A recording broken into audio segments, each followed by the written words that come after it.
Buddy, nice to see you. Thanks for coming today. I appreciate it very much, and I'm just delighted to be here. How many of you have never seen me before? This is your first time? Wow, everybody. I keep thinking I'm famous, but I guess, that settles that. Anyway, nice to see you. I've got some interesting ideas to share with you. If you're ready, say I'm ready. And if you'll take some good notes, I got some lists for you to make that you can take home with you and ponder at later times. Some of the things I want to share with you. I was raised in southwest Idaho. My parents gave me an incredibly excellent start in my life, which I appreciated very much.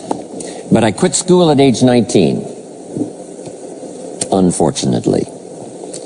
My reasoning was, I'm smart enough to get a job. How much smarter do you need to be?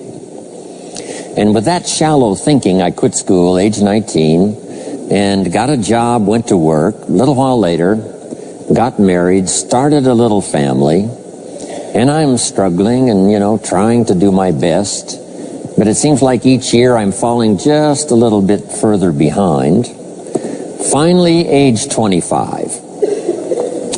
The climax of my sort of weariness with where I was, not doing as well as I thought I should. I hear a knock on my door, and I happen to be home alone. When I opened the door, there was a little Girl Scout about this tall selling Girl Scout cookies.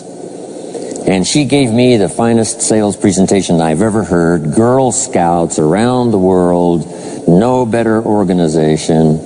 And we've got these cookies, only $2, several flavors. And with a big smile, she very politely asked me to buy. No problem. I wanted to buy. Big problem. I haven't got $2 in my pocket. Now, I'm a grown man. I live in America. I've been to 1 year of college. I'm married. I've got a family. And I don't have $2 in my pocket. And I didn't want to tell her that. So I did what I thought was next best. I lied to her. I said, hey, look, I've already bought lots of Girl Scout cookies. I've still got plenty in the house that we haven't eaten yet. And she said, oh, that's wonderful. Thank you very much. And she leaves. When she leaves, I say to myself, I don't want to live like this anymore. I mean, how low can you get lying to a Girl Scout? I mean, that's about as low as you can go. But I promised myself that day I was going to start my search of finding opportunity, finding somebody who could teach me and coach me on doing much better for myself and for my family and for my future. And shortly after that, I met a most extraordinary man, very wealthy, but a friend of mine said, you got to meet this man. He's rich, but he's easy to talk to. He's got a unique philosophy of business and life. And the more he told me about this man, the more I said, I've got to meet this guy. And shortly after that, I had a chance to meet him. Sure enough, when I met him, I was impressed. Obviously, he was rich. But he was friendly and easy to talk to. And I said to myself, if I could just get around someone like him, and if he would coach me, I would be willing to learn anything. I'd love to be like him. Well, my good fortune was he invited me to join his company, and over the next 5 years, my dream came true. He coached me and taught me how to turn my life from pennies to fortune. And he's not alive anymore, but I'd like to pay tribute to him one more time, Mr. Earl Schoaf, for the dramatic impact he had on my life, especially during that 5-year period. And so my whole life turned around. I made my fortune by the time I was 32, starting at age 25. And some of the ideas that I want to share with you today came from that 5-year experience. Then from there, I got into lecturing and giving seminars, and I've written a few books. And my career now spans about 41 years. But I'll never forget the impact this gentleman had on my life with a few simple concepts that totally changed my life, changed my future, and changed everything. Jim Rohn's view of the 21st century. Here's number one, unprecedented opportunity. we not only have begun a new century, century 21, it's a new millennium. A millennium is a 1,000-year period. We've had 6 so far. This is the beginning of the 7th millennium, and some scholars tell us that this could very well be an extraordinary time for the human race, this 7th millennium. And there's probably a lot of good reason that that is probably true. Unprecedented opportunity. We've now got the technology. We pick up a telephone now and talk to somebody on the other side of the world. Transportation now is so easy. I get on an airplane in Los Angeles, and 13 hours later, I'm in Tokyo. 5 meals, 3 movies, and you're there. I mean, you know, it's a simple deal. Anyway, we've got technology, we've got transportation, we've got all the rest, right? So this is going to be a time of unprecedented opportunity in every field you can imagine, every industry, every country. It's going to be the greatest period of opportunity time in the history of the human race, the 21st century, especially these opening years of the 21st century. So that's number one, unprecedented opportunity. Now here's the second note to take. Now also keen competition, because we now play the world game. And it's not just competition across the street and company to company and, you know, division to division and, you know, company to company. Now it's worldwide competition. A job now becomes available. Does it go to someone in Minnesota or someone in India? Worldwide competition. So now you've got to be ready to cash in on the opportunity, but you've also got to be ready for the competition. So I've got some interesting ideas on how to be prepared for both opportunity and competition in these opening years of the 21st century. Here's some of my best advice. Number one, you've got to have more than one skill.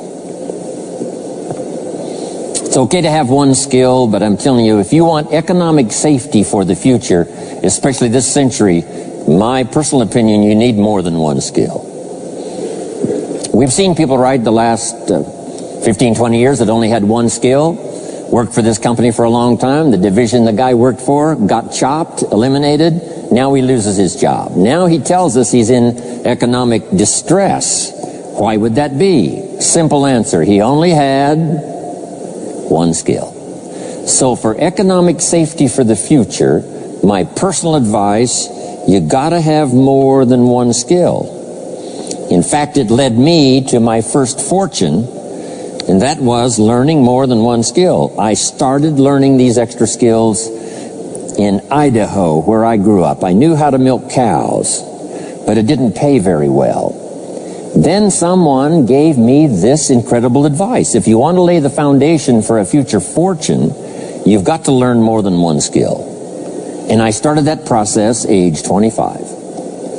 Here's the first one, and I started part-time. A little sales job that I got. A product that I believed in, learned how to present it well enough for somebody to say yes, gave excellent service so that that would lead to multiple sales, and this little extra part-time job in sales absolutely started multiplying my income. From milking cows, now I've got this ability now to start getting customers, keep them serviced, and make some money in this extra skill. So now I've got two skills, milking cows and finding customers. Here's the next skill I learned, just to give you a quick list. Next was finding good people. If you've got a little enterprise going and you need some people, you have to just go look for them. And when I learned this skill, finding good people for my little enterprise, I couldn't believe how it drastically changed my income. My income now starts to multiply, not just increase. So now I've got what? 3 skills: milking cows, getting customers, finding good people. I'm on my way. Here's the next one that paid me big money, in case you're interested, and that's organizing. Organizing simply means getting people to work together. Big challenge, but if you learn this skill, getting people to work together, they pay extraordinary money. Here's the next one that really increased my income substantially, and that's promotion and recognition. Rewarding people for small steps of progress. I mastered this one. And here's the philosophy behind it. Be so busy giving other people recognition you really don't need it for yourself. I mastered this.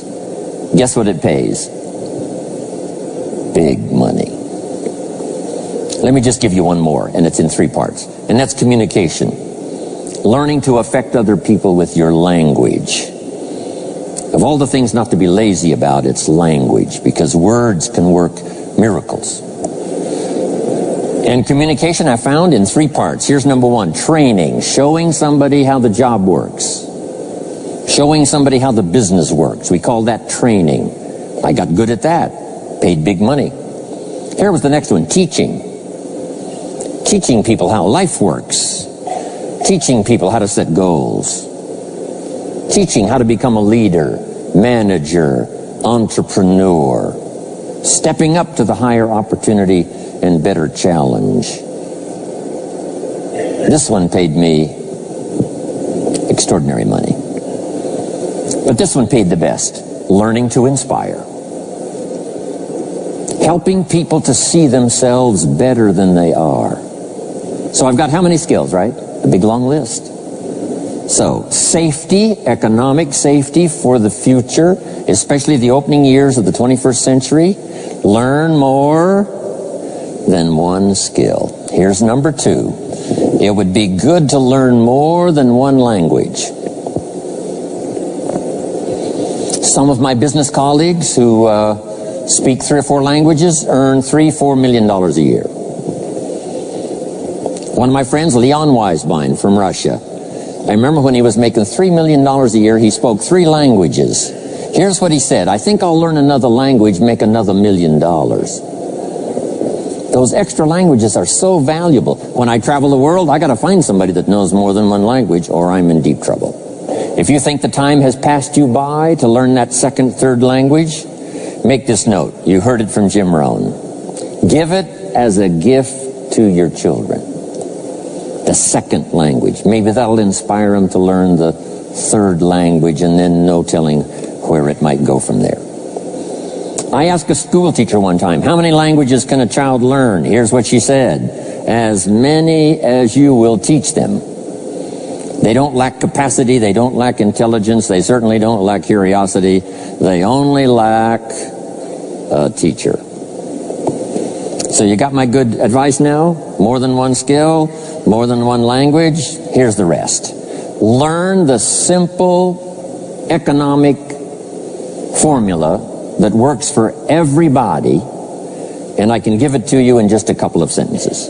A simple economic formula. Kids can understand it. Anybody can understand it. Anybody that wants to get paid. Here's the language for your notes. We get paid for bringing value to the marketplace.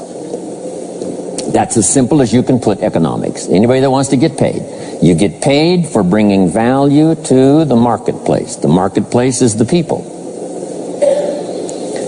Now, the value we bring is one part of it, a product or a service, but here's the other part, the value you become. So just off to the side put, the value is 2 parts. The value you bring, like a product. If you manufactured it, you might keep improving the product. If someone else manufactured it and you're out selling it, they probably keep improving the product. But this is the one you have to work on yourself. The value you become, like an entrepreneur, a leader, a teacher, supervisor, manager. What you become also pays much more than what you bring. Once I understood that, then here's what my mentor said. Go to work on yourself harder than you work on your job. If you work hard on your job, you can make a living. Then, he said, if you work hard on yourself, you could make a fortune. So I worked hard on my job and made a living, but I learned, starting with those extra hours per week, learning these extra skills, I started working on myself. And here's a philosophical phrase everybody should take home. Here it is. Success is something you attract by becoming an attractive person. Success is not something you pursue. It's what you attract by becoming attractive. By becoming attractive to the marketplace. What would do that? Multiple skills, multiple languages, and then some of the things I'm going to talk about the rest of the seminar. So, now what else would help you to be attractive to the marketplace besides more than one skill and more than one languages? I've divided it into five simple, basic fundamentals of ideas to ponder and think about that will increase your value to the marketplace. Could perhaps, like it did for me, multiply your income by 2, and then multiply it by 3, and then multiply your income by 4, and then by 5. And once you get there, it's not that difficult to multiply it by 10, because all you have to do is make sure you become more valuable and more valuable and more valuable. You don't have to work on the economy, because here's the first note. Each person's income is determined primarily by their philosophy, not by the economy. Once I understood that, then I said, well, I don't have to go to work on the economy. And the answer was no. You only have to go to work on yourself to make yourself more valuable. So now here's 5 things I want to share with you. And the first one is your personal philosophy. What could get you more prepared and ready for cashing in on the opportunity of the 21st century? And here's the first one, personal philosophy. Your personal philosophy is like a guidance system that helps you make decisions what to do, what not to do. From the information you get and what you learn and what you know, we decide. Maybe your philosophy would have been 5 years ago never to attend seminars like this. You just didn't go. Now 5 years later, here you are. Something happened along the way to change your mindset, saying, hey, for the money and the time, if I just get one good idea and walk away, it certainly is worth the money and the time. So now that little amendment in your philosophy, you now say, I'm going to regularly go, because it doesn't take but a few ideas to make a great difference in your income, personal life, social life, and all the rest. So now you know that's valuable. A change of mind, a change of idea. So that's what personal philosophy is all about. The more we learn, the more we know, the better we're able to make better decisions about 2 major things. Your philosophical guidance system does 2 things. For your notes, number 1, helps you to see the dangers on one side, so you can avoid those. But here's what else your guidance system does. Personal philosophy helps you to see the opportunities on the other side, so that you can expand those, maximize those.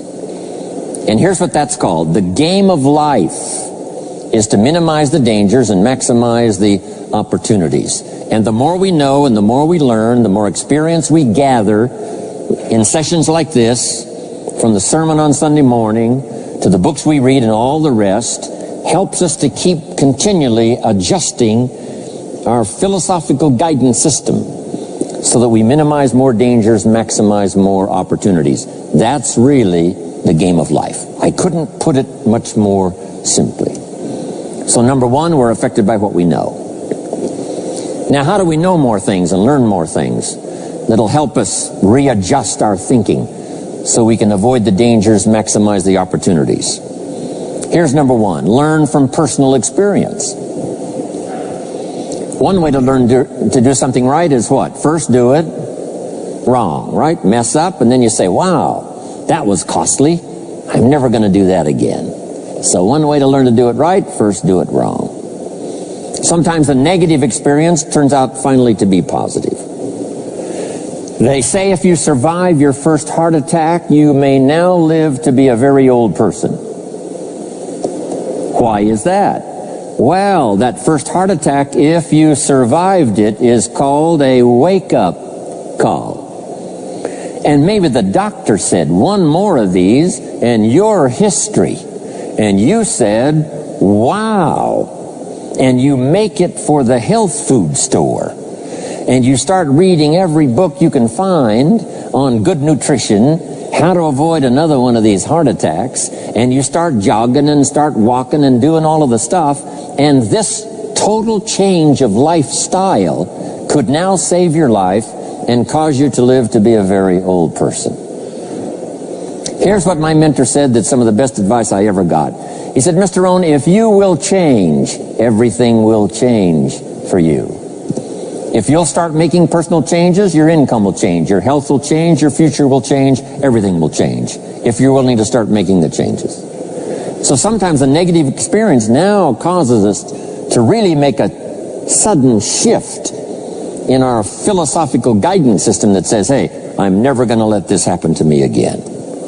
Fantastic. Now here's the next way to learn, and that is to learn from other people's experiences, whether they are negative or positive. It's too bad failures don't give seminars like this. Wouldn't that be good information? Now, we don't want to pay them, so they don't lecture, but their information would be valuable. If you know a guy that's messed up his life for 40 years, you have to say, John, would you spend a day with me? And I will bring my notebook and take good notes. A good-looking guy like you, beautiful family, every reason to do well, threw it all away. Teach me how for the last 40 years you messed it all up. And he tells you, and you take good notes. Learning from the negative side of someone's experience. If somebody tells me these eggs are rotten, I'm not going to make an omelet and try it, right? I'm just going to take their advice and their know-how. So, learn number one from your own experiences, learn number two from other people's experiences. And my mentor taught me to always keep a journal. Here's what he said, don't trust your memory.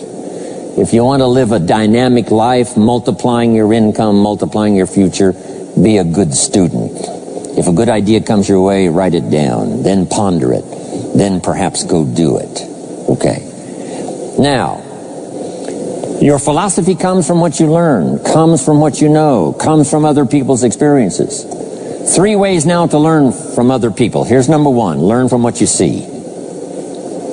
One of the great watchwords of these early years of the 21st century, pay attention.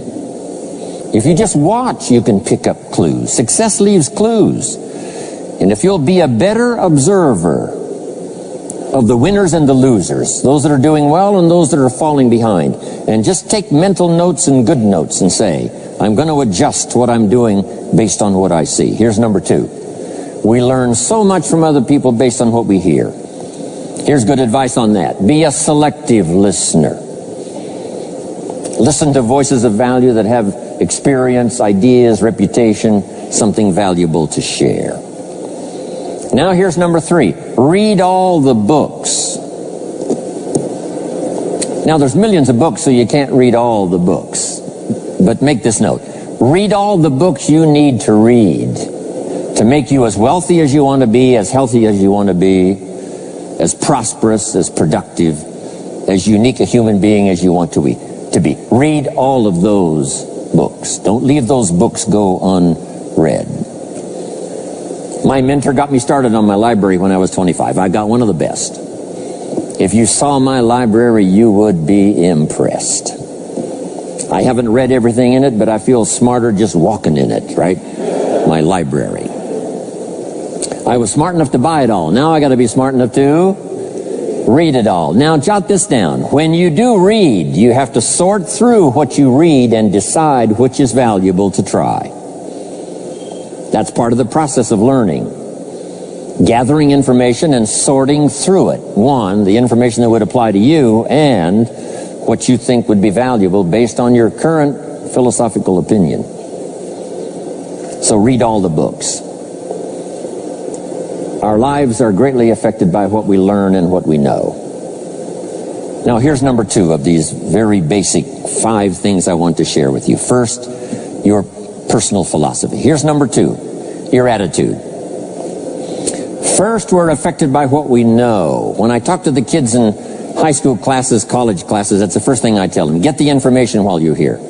Right? Nothing worse than being stupid when you get out of school. So get the information. Being broke is bad, but stupid is what's really bad. And what's really, really bad is being broken stupid. Nothing much worse than that, unless you're sick. Right? Sick, broken, stupid. That's about as far as you can fall unless you're ugly. Right? But surely that would be the ultimate, right? The ultimate negative life. Ugly, sick, broken, stupid. So learn all you can. We're affected by what we know, so get the information. Don't be lazy in learning. Don't be lazy in going through the books, building your library, coming to classes like this consistently. Some of them will be so dramatic, your life will never be the same. Maybe this is one of those today. Next, we're affected by how we feel, attitude. This is the emotional part. We need the intellectual part to set sail. So as the winds blow, we can still get where we want to go. Redefine, keep strengthening our psychological and philosophical guidance system. But now we're also affected by the emotions. That's the power. And jot these notes down as I hurry along now. 4 things to consider on attitude and how you feel. Here's number 1. It's how you feel about the past. It's important to make the past useful. Past experience, even past losses, past failures, as well as successes. To review it and go back over it, see where you went wrong, correct that, invest that now in the future. Don't live in the past, and don't carry the past around like a burden, but simply use your past as one of your mentors to help refine mistakes, make some changes that you can invest now in the future.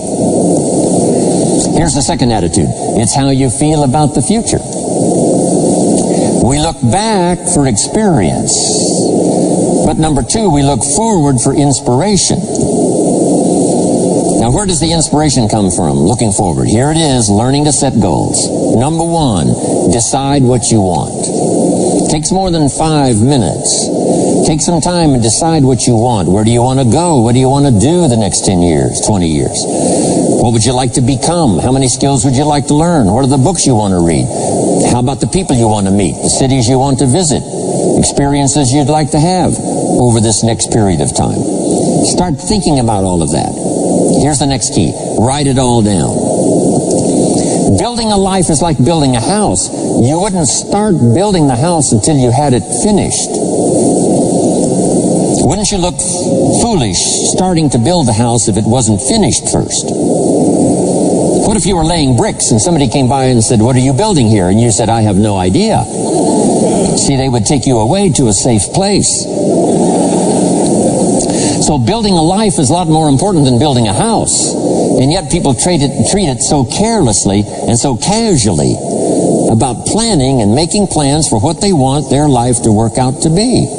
So I'm asking you not to be casual anymore. Start designing the future for yourself, for your family, for your business, for your future. Okay, decide what you want. Okay, so from the past we get experience, from the future we get excitement, inspiration by setting goals. Now here's the next advice. Put everything on your list of goals. Little things, insignificant to someone else but important to you. A goal list is important. You don't have to publish it in the local newspaper. My Japanese friend, Toro Ikeda, San Jose, California, put on his first list, a Caucasian gardener. I said, go Toro. Back then everybody had a Japanese gardener. He said, no, I'm Japanese. I want a Caucasian gardener. I like that. So set goals. Set the goals that'll turn you on. Goals that'll get you excited. Put everything on your list. Now, here's the next attitude. It's very important how you feel about everybody. If you want to be a leader extraordinaire, here's what you learn. Each of us need all of us. One person doesn't make an economy. One person doesn't make a symphony orchestra. It takes all of us for each of us to be successful. Each of us need all of us, and all of us need each of us. Each gift is important as we bring it to the table, as we bring it to the country, as we bring it to the community. Learn to appreciate that. Each of us need all of us. Now here's the last one. It's how you feel about yourself. Nothing more powerful than self-confidence to start multiplying your income by 2, by 3, by 5, by 10. And where does that come from? Make the note. It comes from self-esteem. Doing the things you know you should do, and at the end of the day, your self-esteem is soaring and high. You've met the people you said you'd meet. You made the calls you said you would make. You did the things that you required of yourself to do. And at the end of the day, you feel great about yourself. That is one of the greatest motivating factors for the future. Self-esteem. Feeling good about yourself. Now let me give you the miracle piece of this formula. If you're ready, say I'm ready. Here it is. Number 3 is activity. We're affected by what we do. Now we've gotten to the formula of how to turn ideas into reality, how to turn imagination into substance. It's called number 3, activity. So add these notes to it now. Activity is the work. Activity is the labor. You might add labor pains. I'm short on personal experience here, but the mothers in the room would tell us we know what that's all about. Labor pains. Why would an upcoming potential mother be willing to put herself through maybe a rather painful experience? She said, that's an easy answer. And it's for your notes. It produces new life. Why wouldn't she put herself to the labor? Now comes the miracle of new life. And whether it's new career life or new business life or new friendship life or new married life or new life of any kind, it has to come from the work. It comes from the labor. In fact, labor was so important. Here was the original formula for labor. If you have forgotten it, remind yourself. For your notes, 6 days of labor and what? 1 day of rest. Now it's important not to get those numbers mixed up. Why is that? Here's why. Why not 5-2? I don't know. Maybe 5 and 2 would be okay. If God would have thought of 5 and 2, he might have made it 5 and 2. But you can't think of everything when you're putting one of these together. But maybe one of the reasons for 6-1, jot this down now. If you rest too long, the weeds take the garden. Not to think so is naive. As soon as you've planted, the busy bugs and the noxious weeds are out to take it. So you can't linger too long in the rest mode. You've got to go back to work. 6 days of work, then rest and spirituality and friendship and change of pace. And then go back over the last 6 days. What did I do? What did I miss? Who did I miss? What happened? So that I can invest those corrections in the next 6 days of higher productivity. Have you got that now? 6 days of work, 1 day of rest. Don't get the numbers mixed up. Activity. Now, activity finishes the miracle. Good question for your notes. How did this convention center get here? Let me give you the steps. Number 1, somebody saw it while the property was vacant. You say, well, how could you see a convention center if it isn't here? It's the only way it will be here. And somebody has to see it so clearly they can draw a picture of it, saying, this is the convention center. You say, no, it isn't there. They say, yes, this is the convention center. The artist's rendering shows you a picture of what isn't there. That's the beginning of imagination. So to turn nothing into something, here's what you do. Imagine the possibilities. That's why we recommend testimonials for someone to say, hey, I started with pennies and I made a fortune. And when they finish, sometimes they say something like this. If I can do it, what? You can do it. And we start imagining the possibilities. Here's number 2. Have faith to believe that some of them are possible for you. And both imagination and faith are powerful forces. But we still don't have a hotel. We still don't have a house. Even though those are powerful forces, it is the beginning. Now, imagination and faith must be deposited in activity or it is wasted. But the finishing touch of the miracle process is now, go to work. Go to work and build a better career. Go to work and build good health. You can't have good health without the work. When did we start hearing that phrase? No pain, what? No gain. You've got to do the work. You can read all the books until you're wise. You can have faith and believe until it is extraordinary. But now you must go to work. And if you'll learn to appreciate the work that produces the miracle of good health, the miracle of a career, the miracle of a relationship, the miracle of a fortune. Only humans now can do this. The birds of the field can't do it. No other life form can imagine and create something from nothing. Have faith and then build it and make it real. Only humans. It's an extraordinary gift. Depends on how often you use it. So number one, the ideas I wanted to share with you to make this an extraordinary opening year century for you is philosophy. We're affected by what we know. Second is attitude. We're affected by how we feel. Third is activity. We're affected by what we do. Now here's the final two pieces. Number four, learn to measure progress.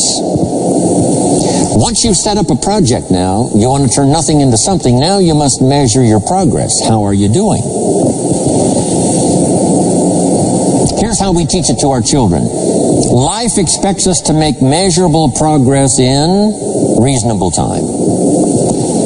Measurable progress in reasonable time. That is the game of life. So part of it is not just to set up the proposed project, but as we start working on it, we start measuring how we're doing. Now first, what is reasonable time? You can't ask someone every 5 minutes, how are you doing now? See, that's too soon. Guy says, I haven't left the building yet. Give me a break. Now, we can't wait 5 years. That's too long. So there's reasonable time. So make this note now. What is reasonable time? One, at the end of the day. A conversation a father should have with his daughter today, because the magic is there. If he waits till tomorrow, the magic may be gone today. Next is a week. Make that note. Usually, we get paid by the week.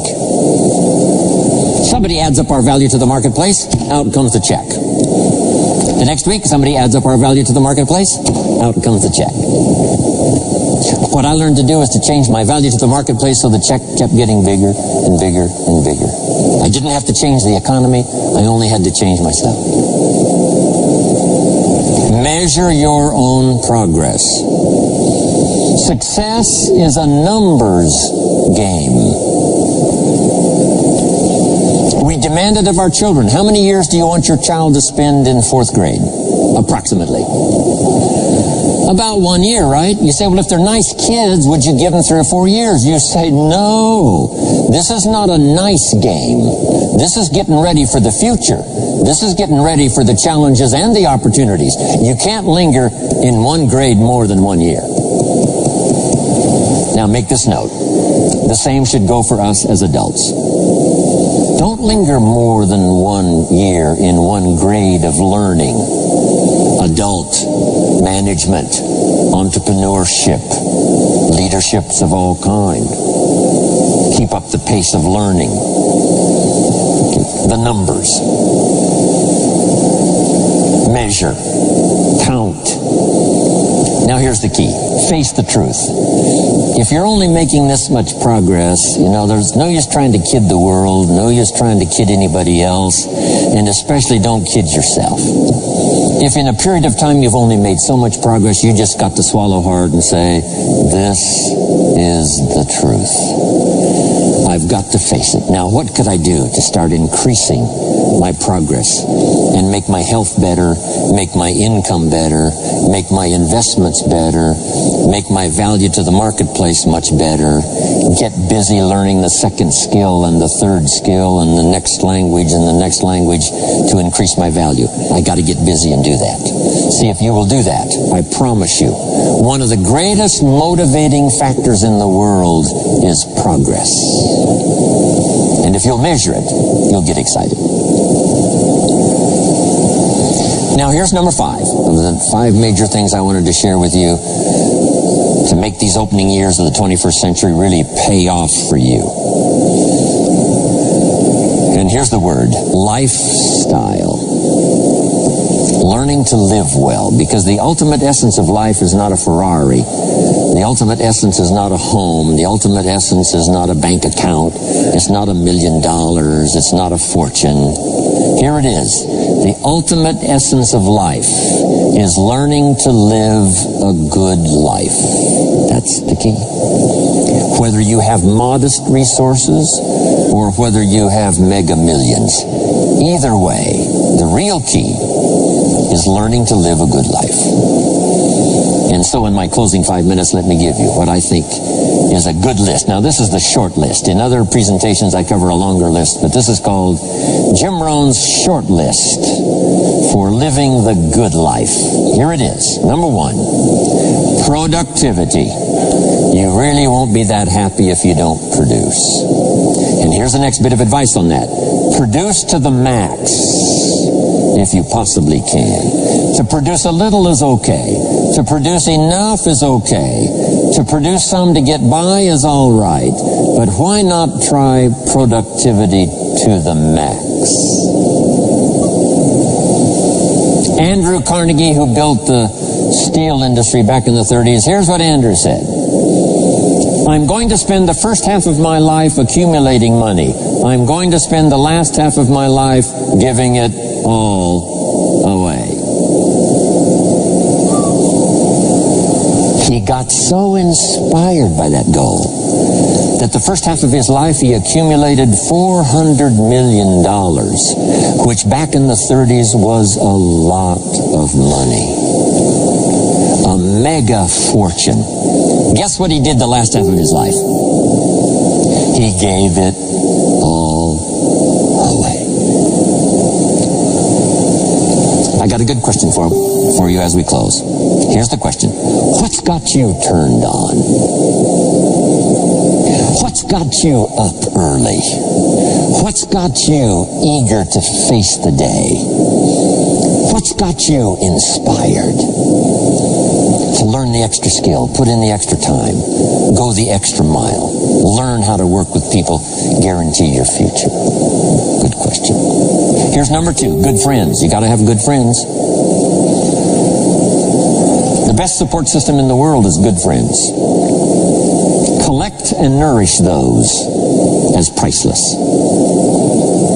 Good friends are those wonderful people who know all about you and still like you. Those are good friends. Here's number 3, your heritage. What's made America so unique among all the nations of the world and the greatest experiment in the history of the world? And that is the depository of gifts that have come to America over the last 300 or 400 years. The heritage from all walks of life, all over the world. Now, the key to keeping America vital and powerful and unique for generations to come is to keep alive these heritages. The music, the dance, the costume, the customs, the literature, the poetry, and all the rest combined together, making us an extraordinary, unusual nation among nations. Keep your heritage alive. Here's number 4. Your spirituality. Whatever you believe in terms of spirituality, that's important. And I've got 3 words for you to consider. Here they are. Study, practice, and teach. Whatever you believe in terms of spirituality, study, practice, and teach. Don't leave your spirituality unstudied, don't leave it unpracticed, and don't leave it untaught. It's one of the major components of a good life. And now to close for your notes. Take special care of the inner circle. Family, close friends. Nourish them, they will nourish you. Inspire them, they will inspire you. And take care of the details, the little things that makes it special for family and friends. When my father was still alive after my mother died, my father lived about another 7-8 years. When I used to travel, I would try to call him while he was having breakfast with the farmers, southwest Idaho. Make a special day. If I'm in Israel, I got to get up in the middle of the night. But I call in the middle of the night, Papa, I'm in Israel. And they would bring him the phone in this little cafe called the Decoy Inn. And Papa would say, Israel, son, how are things in Israel? And he'd talk real loud so everybody could hear. He'd say, Papa, they gave me a reception last night on the rooftop overlooking the Mediterranean. He'd say, overlooking the Mediterranean. Now he's got a story to tell for the rest of the day. My son called me this morning while I was having breakfast with the farmers. I know he had to get up in the middle of the night. Special days. One more scene. I thought about my father walking down the lane on the farm to the mailbox, opening it up. And this is for your notes. Make sure the mailbox is not empty. My father lived to be 93. What kind of an experience would that be for a day? Age 93, open the mailbox and it's empty. Even if it's just a postcard, make sure the mailbox is not empty.